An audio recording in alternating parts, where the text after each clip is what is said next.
Hi, ഞാൻ doctor Juhi Das, Q&B health കെയറിലെ homeopathic ഫിസിഷ്യനാണ്. നമ്മുടെ ശരീരത്തിലെ ഏറ്റവും പ്രധാനപ്പെട്ട ഒന്നാണ് അയഡിൻ. ഇത് കുറഞ്ഞു കഴിഞ്ഞാൽ ശരീരത്തിൽ പല രീതിയിലുള്ള ബുദ്ധിമുട്ടുകൾ കാണിക്കും. ഇന്നത്തെ വീഡിയോയിലൂടെ അയഡിൻ എന്തൊക്കെയാണ് നമ്മുടെ ശരീരത്തിൽ ചെയ്യുന്നത്, അത് കുറഞ്ഞു കഴിഞ്ഞാൽ ശരീരം കാണിച്ചു തരുന്ന ലക്ഷണങ്ങളും അത് കുറഞ്ഞു കഴിഞ്ഞാൽ നമുക്കത് എങ്ങനെ മാനേജ് ചെയ്യാമെന്നും ഡിസ്കസ് ചെയ്യാം.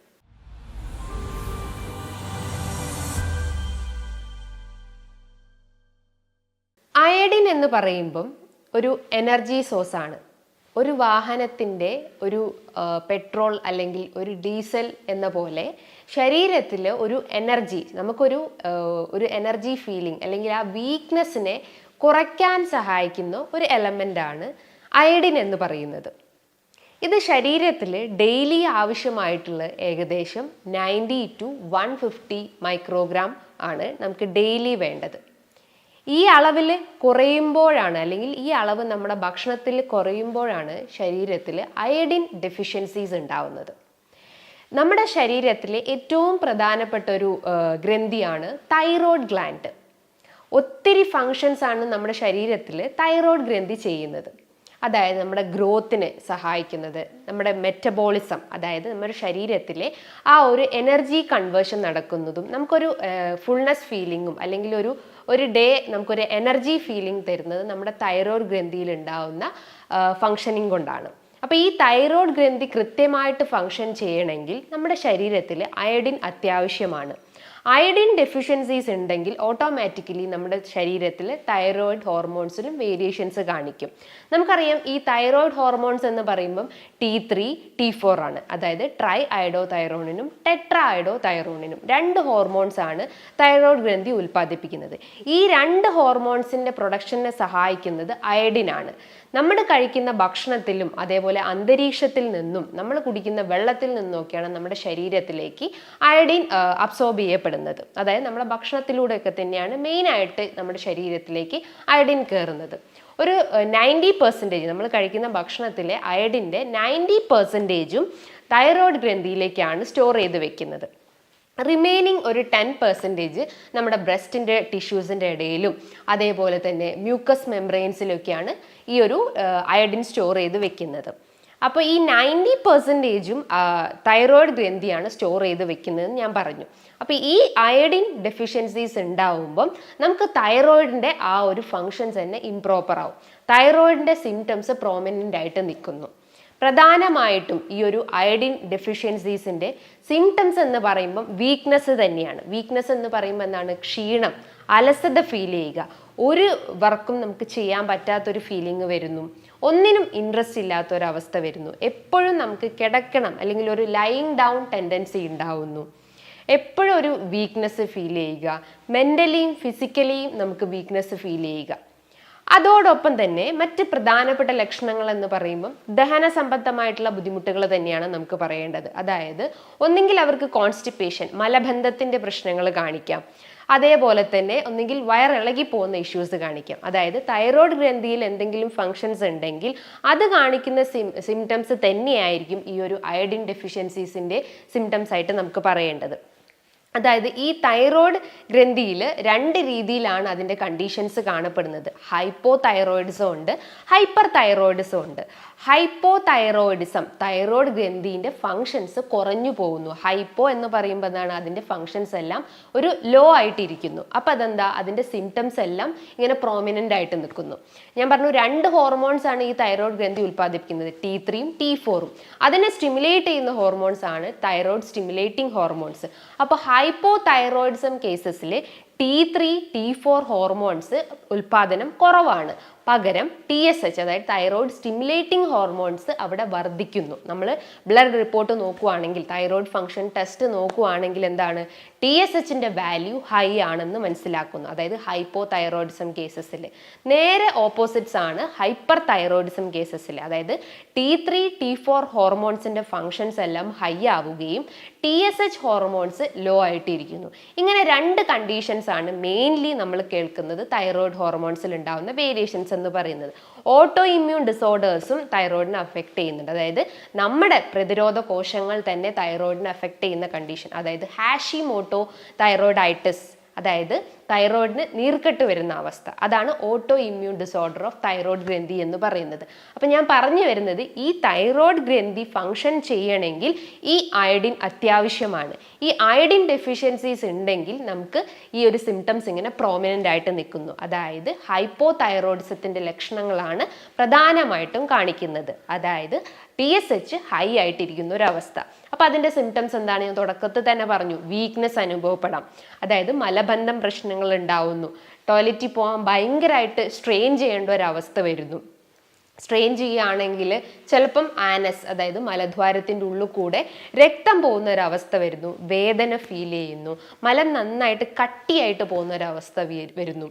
അതോടൊപ്പം തന്നെ കാണിക്കുന്ന ലക്ഷണങ്ങൾ എന്ന് പറയുമ്പം നമ്മുടെ തൊലി, അതായത് സ്കിന്നൊക്കെ നന്നായിട്ട് ഡ്രൈ ആയിട്ടിരിക്കുന്നു. ജസ്റ്റ് ഒന്ന് നമ്മളൊന്ന് ചുരണ്ടി കഴിഞ്ഞാലോ ജസ്റ്റ് ഒന്ന് സ്ക്രാച്ച് ചെയ്ത് കഴിഞ്ഞാൽ ഒരു വൈറ്റ് സ്കെയിൽസ് പോലെ ഇങ്ങനെ കാണപ്പെടുന്നു, ഒരു ഡ്രൈ സ്കിന്നായിട്ട് അപ്പിയർ ചെയ്യുന്നു. അതോടൊപ്പം തന്നെ വെയിറ്റ് വർദ്ധിച്ചു വരുന്നു. ഹൈപ്പോ തൈറോയിഡിസം കേസസിൽ വെയിറ്റ് വർദ്ധിച്ചു വരുന്നു. അതിൻ്റെ ഒരു റീസൺസ് എന്താണ്? ഹൈപ്പോ തൈറോയിഡിസം, ഫങ്ഷൻസ് എല്ലാം ലോ ആണ്. നമ്മൾ കഴിക്കുന്ന ഭക്ഷണങ്ങളൊന്നും അവിടെ മെറ്റബോളിസം നടക്കുന്നില്ല, അതായത് കൃത്യമായിട്ട് നമ്മുടെ ശരീരത്തിൽ എനർജി ഉൽപ്പാദിപ്പിക്കുന്നില്ല. കഴിക്കുന്ന ഭക്ഷണങ്ങളെല്ലാം ഓരോ ഓർഗൻസിലും പോയിട്ട് ഡിപ്പോസിറ്റ് ചെയ്യുന്നു, അല്ലെങ്കിൽ ആ ഫാറ്റ് എല്ലാം പല ഓർഗൻസിലായിട്ട് ഡിപ്പോസിറ്റ് ചെയ്യുന്നു. അങ്ങനെയാണ് നമുക്ക് വെയിറ്റ് കൂടി വരുന്നത്. അപ്പോൾ അയഡിൻ ഡെഫിഷ്യൻസീസിൻ്റെ ഒരു പ്രോമിനൻറ്റ് സിംറ്റം എന്ന് പറയുന്നത് വെയിറ്റ് വർദ്ധിച്ചു വരുന്നത്. മറ്റൊരു പ്രധാനപ്പെട്ട ഒരു സിംറ്റംസ് എന്ന് പറയുമ്പം വീക്ക്നെസ് ഉണ്ട്. അതോടൊപ്പം തന്നെ അവർക്ക് തല കറങ്ങുന്ന ഒരു ഫീലിംഗ് വരിക. അതായത് 2 സ്റ്റെപ്പ് നടക്കുമ്പോൾ തന്നെ പെട്ടെന്നൊരു ഗിഡിനെസ് ഫീലിംഗ് ഉണ്ടാവുന്നു, പെട്ടെന്നൊന്ന് ഇരിക്കാനുള്ളൊരു ടെൻഡൻസി വരുന്നു. അതിശക്തമായിട്ടുള്ള തലവേദന അനുഭവപ്പെടുന്നു. അതായത് ഈ ഒരു ഫ്രണ്ടൽ റീജിയന് ഭയങ്കരമായിട്ട് ഹെവിനെസ് ഫീലിംഗ് ഉണ്ടാവുന്നു, ഒരു ഭാരം എടുത്ത് വെച്ചൊരു ഫീലിംഗ് അനുഭവപ്പെടുന്നു. അതോടൊപ്പം തന്നെ ഹൃദയത്തിൻ്റെ മിടിപ്പ് കുറഞ്ഞു പോകുന്ന ഒരവസ്ഥ വരുന്നു, ബ്രാഡി കാർഡിയ എന്ന് പറഞ്ഞിട്ടുള്ള കണ്ടീഷൻസ് വരുന്നു. ശ്വാസം തിങ്ങുന്ന ഒരവസ്ഥ വരുന്നു, ഒരു ബ്രീത്തിങ് ഡിഫിക്കൽട്ടി ഫീൽ ചെയ്യുന്നു. അതോടൊപ്പം തന്നെ ശരീരമാസകലം ചിലർക്ക് ചൊറിച്ചിലിൻ്റെ പ്രശ്നങ്ങൾ കാണപ്പെടുന്നു. അപ്പം ഇതിൻ്റെയൊക്കെ റീസൺസ് എന്താണ്? നിങ്ങളുടെ ശരീരത്തിലെ അയഡിൻ ഡെഫിഷ്യൻസിയാണ്. അയഡിൻ ഡെഫിഷ്യൻസി ഉള്ളത് കൊണ്ട് തന്നെ തൈറോയ്ഡ് ഫങ്ഷൻസും ഇംപ്രോപ്പർ ആവുന്നു. ഈ ഒരു അയഡിൻ ഏറ്റവും കൂടുതൽ അത്യാവശ്യമായിട്ടുള്ളത് പ്രഗ്നന്റ് ലേഡീസിനും അതോടൊപ്പം തന്നെ പിഞ്ചു കുഞ്ഞുങ്ങൾക്ക്, അതായത് കുട്ടികൾക്കുമാണ്. ഈ ഒരു പ്രഗ്നന്റ് ലേഡീസിനൊക്കെ അയഡിൻ സപ്ലിമെന്റ്സ് കൊടുത്താലേ ഉള്ളൂ ആ ഒരു ജനിക്കാൻ പോകുന്ന കുട്ടികൾക്കായാലും കൃത്യമായിട്ടുള്ള ഒരു ഗ്രോത്തും ഡെവലപ്മെന്റ്സും ഉണ്ടാവുന്നുള്ളൂ. അപ്പോൾ പ്രഗ്നന്റ് ലേഡീസിൽ അയഡിൻ ഡെഫിഷ്യൻസീസ് ഉണ്ടെങ്കിൽ അതൊരു അബോർഷനിലേക്കും ലീഡ് ചെയ്യാനുള്ള ഒരു ചാൻസസ് ഉണ്ട്. ഇനിയിപ്പോൾ കുട്ടികൾക്കൊരു അയഡിൻ ഡെഫിഷ്യൻസീസ് ആണെങ്കിൽ, അല്ലെങ്കിൽ ജനിക്കുന്ന കുട്ടികൾക്കൊരു അയഡിൻ ഡെഫിഷ്യൻസീസ് ഉണ്ടെങ്കിൽ അവർക്ക് ഗ്രോത്തിലും മെറ്റബോളിസത്തിലും ഒക്കെ ഒരു ഡിസോർഡേഴ്സ് കാണിക്കാം. അതായത് ഒരു സ്റ്റണ്ടഡ് ഗ്രോത്ത് ഉണ്ടാവുന്നു, വളർച്ച എത്താതെ കുട്ടികൾ ജനിക്കുന്ന ഒരവസ്ഥ വരുന്നു. അതോടൊപ്പം തന്നെ അവർക്ക് വീക്ക്നെസ് അനുഭവപ്പെടുന്നു. കുട്ടികളുടെ കേസ് നോക്കുകയാണെങ്കിൽ അയഡിൻ ഡെഫിഷ്യൻസീസിൻ്റെ ഒരു സിംറ്റം ഞാൻ നേരത്തെ പറഞ്ഞു, ഗ്രോത്തിൽ ഡിസോർഡേഴ്സ് കാണിക്കുന്നു, ഒരു സ്റ്റണ്ടഡ് ഗ്രോത്ത് ഫീൽ ചെയ്യുന്നു, അവരുടെ ബ്രെയിൻ ഡെവലപ്മെൻറ്റ് കംപ്ലീറ്റ് ആയിട്ട് ഡിസോർഡേർഡ് ആയി പോകുന്നു, അവർക്കൊന്നിലും ഗ്രാസ്പ് ചെയ്യാൻ പറ്റാത്തൊരവസ്ഥ വരുന്നു, പഠനത്തിലായാലും ഒരു കോൺസെൻട്രേഷൻ ഡിഫിക്കൽട്ടി ഉണ്ടാവുന്നു, മെൻ്റലി അവർക്കൊരു ഇറിറ്റേഷൻ ഫീൽ ചെയ്യുക, ഒന്നിലും ഒരു ഫോക്കസ് ആവാൻ പറ്റാത്തൊരവസ്ഥ വരുന്നു. ഇതൊക്കെയാണ് കുട്ടികളിൽ കാണിക്കുന്ന അയഡിൻ ഡെഫിഷ്യൻസീസിൻ്റെ സിംറ്റംസ് എന്ന് പറയുന്നത്. അപ്പം നമുക്ക് ഈ ഒരു അയഡിൻ ഡെഫിഷ്യൻസി എന്ന് പറയുമ്പം അത് നമുക്ക് എങ്ങനെ മാനേജ് ചെയ്യാം, ഭക്ഷണത്തിലൂടെ തന്നെ നമുക്കത് എങ്ങനെ മാനേജ് ചെയ്യാമെന്ന് നോക്കാം. എല്ലാവരും കേട്ടിട്ടുണ്ട് നമ്മുടെ ശരീരത്തിലെ ഈ ഒരു തൈറോയ്ഡ് ഗ്രന്ഥിൻ്റെ ഫങ്ഷൻ അബ്നോർമൽ ആകുമ്പം അയഡൈസ്ഡ് സാൾട്ട് നമ്മൾ എടുക്കണം ഭക്ഷണത്തിൽ എന്ന്. അയഡൈസ്ഡ് സാൾട്ട് നമ്മൾ ഭക്ഷണത്തിൽ ഉൾപ്പെടുത്തി കഴിഞ്ഞാൽ ഈ ഒരു അയഡിൻ ഡെഫിഷ്യൻസി നമുക്ക് ക്യൂർ ചെയ്യാൻ പറ്റും. അതോടൊപ്പം തന്നെ ഈ ഒരു തൈറോയിഡിൻ്റെ ഇംബാലൻസ് നമുക്ക് ക്യൂർ ചെയ്യാൻ പറ്റും. അപ്പോൾ ആദ്യം തന്നെ നമുക്ക് അയഡൈസ്ഡ് സാൾട്ട് നമ്മൾ ഡയറ്റിൽ ഉൾപ്പെടുത്താവുന്നതാണ്. അതോടൊപ്പം തന്നെ പച്ചക്കറികൾ കഴിക്കാം, അതായത് ലീഫി വെജിറ്റബിൾസ് കഴിക്കാം, ഇലക്കറികൾ, ചീര, മുരിങ്ങയില, തഴുതാമ പോലത്തെ ഇലക്കറികൾ നമ്മൾ ഭക്ഷണത്തിൽ ഉൾപ്പെടുത്താൻ ശ്രമിക്കുക. അതായത് ഡെയിലി അത് തോരനായിട്ടോ അല്ലെങ്കിൽ കറി വെച്ചിട്ടോ കഴിക്കാൻ ശ്രമിക്കുക. കുട്ടികൾക്കായാലും മുതിർന്ന ഒരു ചെറുപ്രായത്തിൽ തൊട്ടേ തന്നെ ഇത്തരം വെജിറ്റബിൾസ് നല്ലപോലെ അവരെ ഭക്ഷണത്തിൽ ഉൾപ്പെടുത്താൻ ശ്രമിക്കുക. അതേപോലെ മറ്റൊരു പ്രധാനപ്പെട്ട ഒരു ഫുഡ് ഐറ്റമാണ് എഗ്ഗ്. അതായത് ഡെയിലി ഒരു 3 എഗ്ഗ് വെച്ചിട്ട് കുട്ടികൾക്ക് കൊടുക്കാൻ ശ്രമിക്കുക. ഒരു 3 എഗ്ഗിൻ്റെ അകത്ത് അല്ലെങ്കിൽ ഒരു 3 എഗ്ഗിൻ്റെ അകത്തൊക്കെ അടങ്ങിയിട്ടുള്ളത് ഏകദേശം ഒരു 20 മൈക്രോഗ്രാം അയോഡിൻ ആണ്. അപ്പോൾ അത്രയും അയോഡിൻ അവരുടെ ബോഡിയിലേക്ക് അബ്സോർബ് ചെയ്യപ്പെടുന്നു. അതായത് അവർ കഴിക്കുന്ന ഭക്ഷണത്തിലൂടെ തന്നെ അത്രയും അയോഡിൻ അവരുടെ ബോഡിയിലേക്ക് കയറാനുള്ളൊരു ചാൻസസ് ഉണ്ട്. അതേപോലെ തന്നെ ചെറിയ മത്സ്യങ്ങൾ ഡയറ്റിൽ ഉൾപ്പെടുത്താൻ ശ്രമിക്കുക. കുട്ടികൾക്കായാലും മുതിർന്നവർക്കായാലും പ്രഗ്നന്റ് ലേഡീസിനായാലും ഈ ട്യൂണ, അയല, മത്തി, നെത്തോലി ഇത്തരം ചെറിയ ചെറിയ മത്സ്യങ്ങളൊക്കെ നല്ലപോലെ കഴിക്കാൻ ശ്രമിക്കുക. ഒരുപാട് ആരോഗ്യ ഗുണങ്ങളുണ്ട് ഈ ചെറിയ മത്സ്യങ്ങളുടെ അകത്ത്. omega-3 ഫാറ്റി ആസിഡ്സ്, അതായത് ഹെൽത്തി ഫാറ്റി ആസിഡ്സ് അടങ്ങിയിട്ടുള്ളതാണ് ഇത്തരം ചെറിയ മത്സ്യങ്ങൾ എന്ന് പറയുന്നത്. അത് നന്നായിട്ട് ബോയിൽ ചെയ്ത് തന്നെ കഴിക്കാൻ ശ്രമിക്കുക. ഫ്രൈഡ് ഐറ്റംസ് കഴിവതും ഒഴിവാക്കിക്കൊണ്ട് നിങ്ങളുടെ ഡയറ്റ് നല്ല രീതിയിൽ മുന്നോട്ട് പോകാൻ ശ്രമിക്കുക. ഡെയിലി നിങ്ങളുടെ ഭക്ഷണത്തിൽ പാലും പാൽ ഉൽപ്പന്നങ്ങളും ഉൾപ്പെടുത്താൻ ശ്രമിക്കുക. ഒരു കപ്പ് അല്ലെങ്കിൽ ഒരു ഗ്ലാസ് പാലിൻ്റെ അകത്ത് അടങ്ങിയിട്ടുള്ളത് ഏകദേശം 88 മൈക്രോഗ്രാം അയോഡിൻ ആണ്.